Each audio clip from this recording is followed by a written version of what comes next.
Ethan pulled the corroded metal box from its plastic shroud. He'd been planning this moment for months, ever since he'd volunteered to chair the reunion committee and learned about the construction project that had unearthed their senior class time capsule. "I still think this is a bad idea," Amy muttered, adjusting her reading glasses. She'd driven 3 hours from Portland for this reunion planning meeting, and now they were about to violate what felt like sacred ground. "It isn't supposed to be opened until 2103. "The construction crew already disturbed it," Ethan said, his voice carrying just the right note of reluctance he'd practiced. "We can either open it now or let it sit in storage for another 79 years, but wouldn't it be fun to share the contents at the reunion, give people a trip down memory lane?" Jake, ever the insurance salesman, nodded enthusiastically. "Ethan is right. Half our class probably forgot we even made this thing. At least this way we can surprise them with their own teenage wisdom." Ethan watched their faces carefully. He'd chosen these 3 committee members deliberately, Amy because she was naturally cautious and would need convincing, Jake because he was easily swayed by enthusiasm, and Lisa because she was the social media coordinator who could help spread whatever they discovered. Lisa looked up from her laptop where she'd been managing their Facebook event page. "We've got 127 people confirmed for the reunion so far, including Dr. James."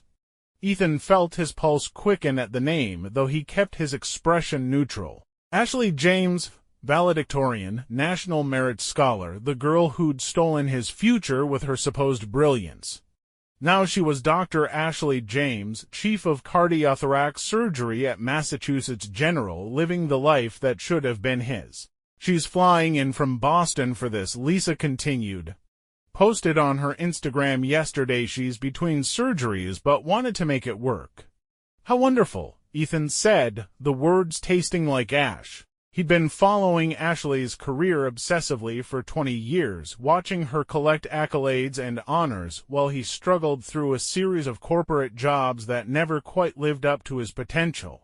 Harvard Medical School, Johns Hopkins residency, breakthrough surgeries, research published in prestigious journals, all of it built on a foundation of lies that only he suspected and felt sure he knew about. "Remember her graduation speech?" Amy shook her head. "Something about how our generation would heal the world through knowledge and integrity." "I actually cried." Ethan had cried too, but for different reasons. He'd been salutatorian second place, always second place, and had watched from the wings as Ashley delivered words about integrity that made him physically ill. He'd suspected the actual truth since sophomore year, when Ashley's sudden academic transformation had coincided with her volunteering to help teachers with their computer problems. He pried open the capsule's lid with what he hoped looked like spontaneous curiosity rather than the culmination of a 20-year plan. Inside, wrapped in plastic bags, lay the artifacts he remembered, but more importantly, the one he'd added in secret a few days prior after months of preparation. They spent 30 minutes going through the predictable contents while Ethan waited. Finally, Amy found what he'd been waiting for her to find. "This one's different," she said, holding up the manila envelope with the letter he'd created back in high school in Ashley's own handwriting, the confession he'd forged after months of studying her penmanship, after stealing samples from old tests and assignments, after practicing until he could replicate her distinctive loops and angles perfectly. The room fell silent as Ethan took the envelope, pretending to examine it for the first time. "Should we?" he asked, masterfully feigning uncertainty. "It's not addressed to anyone specific," Lisa pointed out. Exactly as he'd hoped she would. Jake shrugged. "We've come this far." Ethan had written the confession in Ashley's voice after years of listening to her speak, of remembering her insecurities and nervous habits. Every detail was crafted to be believable. The computer hacking methods were technically accurate for 2004, the emotional progression felt authentic, and the handwriting was flawless. He read silently at first, as if seeing the words for the first time, letting his expression shift from curiosity to shock to moral outrage. "What is it?" Amy leaned forward.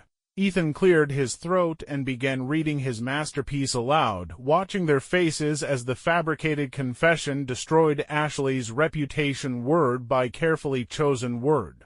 He'd spent 2 decades perfecting this moment, the revelation that would finally balance the scales, that would show the world Ashley James was nothing but a fraud while positioning him as the moral truth-teller who discovered her deception. The letter read, "To whoever finds this, I hope it's far enough in the future that none of this matters anymore, but I can't graduate without admitting what I've done. I've been cheating since sophomore year." As he read, Ethan felt a satisfaction deeper than anything he'd experienced in 20 years. Every detail landed perfectly, the technical specifics that proved Ashley had the knowledge to hack the systems, the emotional authenticity that made the confession believable, the timeline that explained her sudden academic success. "This can't be real," Amy said, exactly as Ethan had predicted. But Jake had gone pale. "She's about to perform surgery on people. Right now. Today." "Perfect." Ethan continued reading, each word a small revenge for every scholarship Ashley had won, every honor she'd received, every door that had opened for her while he'd been left behind. The confession detailed the elaborate deception systems he'd invented, sleepless nights and growing panic, fears and doubts he'd projected onto the girl who'd always seemed so confident. When he finished reading, the silence in the room felt like victory. "So, what do we do?" Lisa finally asked. Ethan looked at his handiwork. The 3 friends sitting in shocked silence, the letter that would destroy Ashley's career in his hands. He'd planned for this moment, and he had scripts ready for every possible response. "What can we do?" he said, his voice heavy with manufactured moral burden. "She's one of the most respected surgeons in the country. She's saved hundreds of lives." "Built on a foundation of lies," Jake said quietly, and Ethan nearly smiled. "But if she's actually saving those lives," Amy trailed off. "How do we know she's competent?" Jake pressed. "How do we know she didn't just keep cheating through medical school, through her residency?" Ethan had anticipated this objection. "You can't fake surgery," he said reasonably. "You can't hack your way through a heart transplant. Can't you?" Lisa had reopened her laptop. "I mean, if she was smart enough to hack into multiple systems as a teenager, who's to say she hasn't found other ways to maintain the illusion?" The conversation continued exactly as Ethan had hoped it would, with his committee members wrestling with the implications while he guided them subtly toward the inevitable conclusion. He'd studied them all, knew their personalities and moral frameworks, had crafted the confession to create maximum cognitive dissonance. Finally, he made his carefully planned suggestion. "We don't tell anyone at the reunion," he said. "Not yet. But we tell Ashley. Privately. We let her know we found it, and we give her the chance to decide what happens next."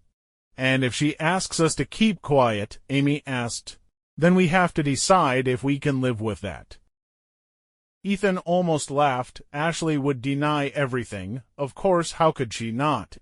But the confession was too detailed, too authentic seeming.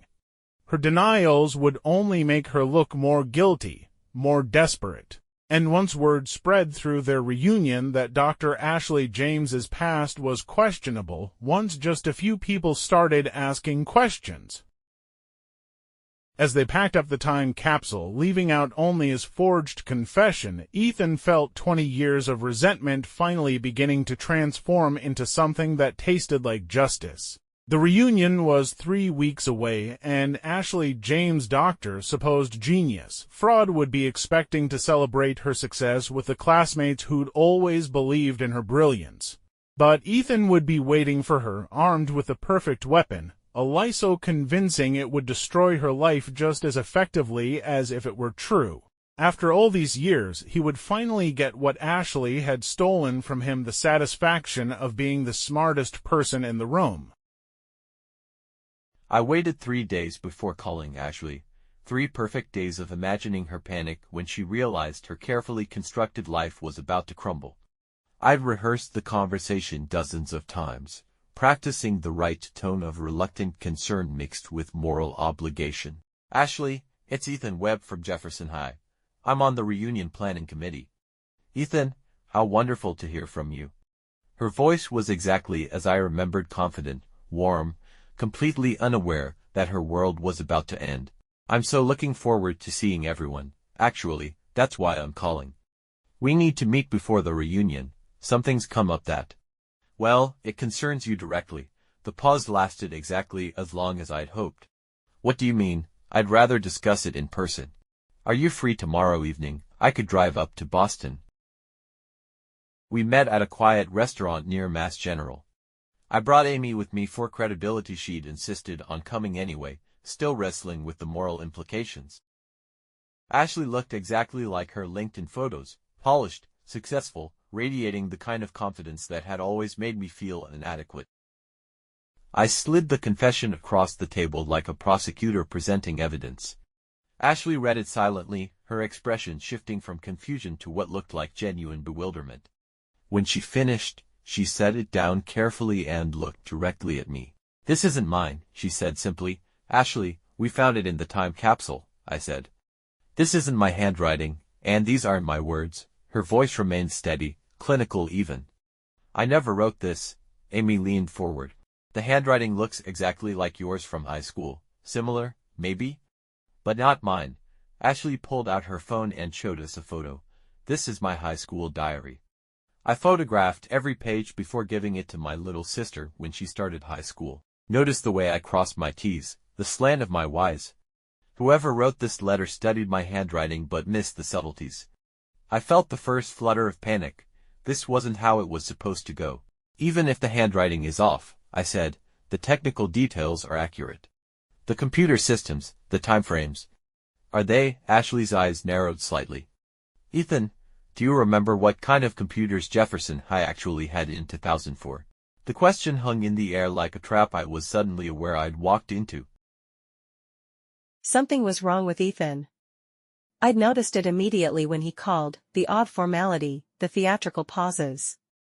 It reminded me of high school, actually, when he'd gotten strange and intense about things. There had been incidents senior year, moments when I'd catch him staring at me with an expression I couldn't quite read. He was so odd, in fact, when he'd asked me out, I put him off. Told him I was focused on my studies and not interested in dating anyone. That was partially true, but not entirely. After our restaurant meeting, I went home and did what any surgeon does when faced with an anomaly. I investigated systematically. First, I pulled out my actual high school records. Unlike most people, I'd kept everything, college applications, transcripts, even my daily planners. The confession claimed I'd hacked grades on specific dates, but my planner showed debate tournaments, SAT prep sessions, and family events that would have made the described activities impossible. More troubling were the technical errors. The letter described hacking into systems that Jefferson High hadn't actually implemented until 2006. I remembered because I really had helped teachers with computer problems, legitimate ones, and the network architecture described in the confession was completely wrong for 2004. But it was Ethan's behavior that triggered my real suspicions. During our meeting, he'd shown none of the shock or disappointment I'd expect from an old friend and potential suitor confronting disturbing news. Instead, he'd seemed satisfied. Almost eager. I called a college friend, Jennifer, who worked in private security. I need someone investigated, I told her. Discreetly. The report arrived several days later and it was worse than I'd imagined. Ethan had been following my career obsessively for years. He'd attended medical conferences where I spoke, even though he wasn't in the medical field. He'd contacted colleagues of mine with elaborate stories about researching old classmates. Most disturbing, he'd created multiple fake social media profiles to monitor my posts and those of my family.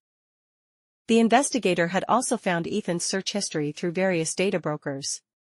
Hundreds of searches about me over the past 5 years, including attempts to access my medical school transcripts and employment records. But the smoking gun was in his online purchase history, calligraphy pens, practice paper, even a book about forensic handwriting analysis, all bought 6 months ago, right around the time the school had reached out to everyone in the class soliciting volunteers for the reunion committee for our graduation year. I sat in my office at Mass General, looking out at the city where I'd built my career through actual hard work and genuine competence, and felt something I rarely experienced: anger. Not just at the attempted sabotage, but at the violation of trust and the calculated malice behind it. Ethan had spent 20 years nurturing a resentment that had metastasized into something ugly and destructive. He'd been willing to destroy my career, my reputation, and potentially endanger my patients, all because he couldn't accept that sometimes the best student isn't the one who needs it most, but simply the one who works hardest. I picked up my phone and called Amy from the reunion committee. "Amy? It's Ashley. We need to talk. All of us. Including Ethan. Time to perform some surgery of a different kind." I arranged the meeting at Jefferson High, something poetic about confronting Ethan in the same building where his obsession had begun. Principal Henderson let us use the same conference room where they'd discovered the confession, though I suspected Ethan had specifically requested that location for his original performance. I arrived early and spread my evidence across the table like surgical instruments: my high school planners, the technical specifications I'd researched, printed copies of Ethan's online activities, and the private investigator's report. Everything organized, everything precise. Amy, Jake, and Lisa arrived together, looking uncomfortable. Ethan came last, and I watched his face carefully as he entered. There it was, that same predatory satisfaction I'd glimpsed at the restaurant, quickly masked by feigned concern. "Ashley," he said, settling into his chair with practiced solemnity. "I'm glad you're ready to discuss this. I know it must be difficult, but we need to figure out how to handle." "Ethan." My voice cut through his performance like a scalpel. "Stop." The room went silent. I'd learned long ago that in high-stakes situations, the person who speaks first after a silence usually loses control of the conversation. Ethan blinked. "I'm sorry?" I said. "Stop. Stop pretending. Stop performing. Stop lying." I placed the forged confession in the center of the table. "This is your work, not mine. Ashley, I understand you're upset, but denial isn't. Let me show you something." I opened my high school planner to October 15, 2004, the date the confession claimed I'd hacked into the chemistry gradebook. "This is the day you claim I changed my test score. I was in Hartford, competing in the state debate championship. Here's my hotel receipt. Here's a photo from the local newspaper showing me at the podium." I watched his face. The confident mask was starting to slip. "But that's just one date," he said, though his voice had lost some of its authority. "October 22nd, supposedly changed my SAT scores in the system. I was visiting my grandmother in the hospital in Philadelphia. Here's the visitor log with my signature. November 3rd, allegedly hacked the scholarship database. I was at Model UN in Washington, D.C. Here's my boarding pass." Amy was staring at the documents. "Ashley, this is incredibly detailed." "I keep records, Amy. Surgeons have to. Lives depend on accuracy." I turned back to Ethan. "But you know what's really interesting? The computer systems described in this confession." Ethan had gone very still. "The confession mentions hacking into Jefferson's integrated student management portal, except Jefferson didn't implement that system until 2006. I know because I helped Mrs. Patterson with the transition when I volunteered as an alumni mentor." I pulled out printed technical specifications. In 2004, our grades were still kept on individual teacher computers using basic spreadsheet software. There was no central database to hack.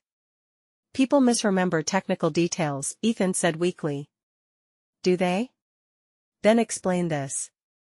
I slid the investigator's report across the table. Conference registrations under fake names. Social media profiles created specifically to monitor my activities. Attempts to access my medical school transcripts through fraudulent requests. Lisa gasped. Ethan, what is this? And my personal favorite, I continued, your Amazon purchase history, calligraphy pens, practice paper, a book called Forging Historical Documents, a technical guide. All purchased 6 months ago, right after you volunteered to chair the reunion committee. The silence stretched like a held breath. Ethan's face had gone white, then red, then a sickly pale. His hands were trembling slightly, the same tremor I'd noticed in patients when their carefully constructed lies finally collapsed under the weight of evidence.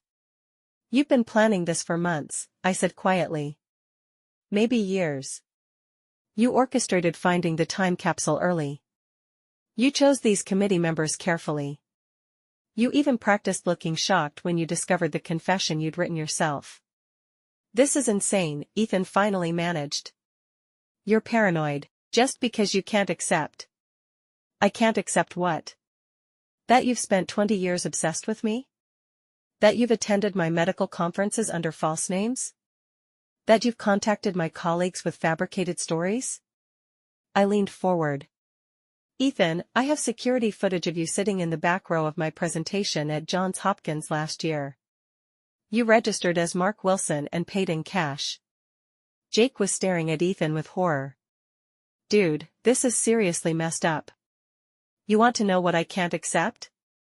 I continued. I can't accept that someone I trusted, someone I considered a friend, decided that his wounded pride was worth more than my patients' lives. Because that's what this is about, isn't it? You were willing to destroy my reputation, end my career, potentially harm people who need surgery, all because you came in second place 20 years ago. Ethan's composure finally shattered. You have no idea what it's like. The words came out raw, desperate. Watching you get everything, watching everyone praise your brilliance while I worked twice as hard for half the recognition. You sailed through everything effortlessly while I... Effortlessly? I laughed, but there was no humor in it. You think medical school was effortless? You think surgical residency was easy? You think working 80-hour weeks, studying until my eyes bled, making life and death decisions every day is effortless? You had advantages, he insisted. Natural talent, connections. I had work ethic. I had the ability to accept failure and learn from it instead of nursing grudges for 2 decades. I stood up. You know what the real tragedy is, Ethan? You were brilliant in high school. You could have been successful in whatever field you chose. But instead of building your own life, you've spent 20 years trying to tear down mine. Amy was crying quietly. Lisa was staring at her laptop screen, probably trying to process the scope of Ethan's deception. Jake just looked sick. What happens now? Lisa whispered. I looked at Ethan, who had slumped in his chair like a deflated balloon. Now? Now Ethan is going to withdraw from the reunion committee. He's going to delete every fake profile he's created to monitor me. He's going to stop attending my professional events, and he's going to get professional help. And if I don't? His voice was barely audible. Then I file restraining orders, harassment charges, and reports with every professional organization you've ever belonged to. I have 20 years of documentation, Ethan. I can make your professional life as difficult as you tried to make mine. I gathered my evidence back into neat piles. But mostly, I hope you get help. Because living with this much hatred, this much obsession, it must be exhausting. It must be like being slowly poisoned from the inside. I walked toward the door, then paused. For what it's worth, I always respected your intelligence in high school. I would have been happy to have you as a colleague, a friend, even a competitor. But not a stalker. Never that. As I left Jefferson High for what I suspected would be the last time, I felt something I hadn't expected, pity. Ethan had spent 20 years of his life consumed by resentment, and in the end, all he'd accomplished was proving that I was exactly as competent and methodical as everyone had always believed. Some victories, I realized, taste more like medicine than celebration. Please like and subscribe for more great revenge stories.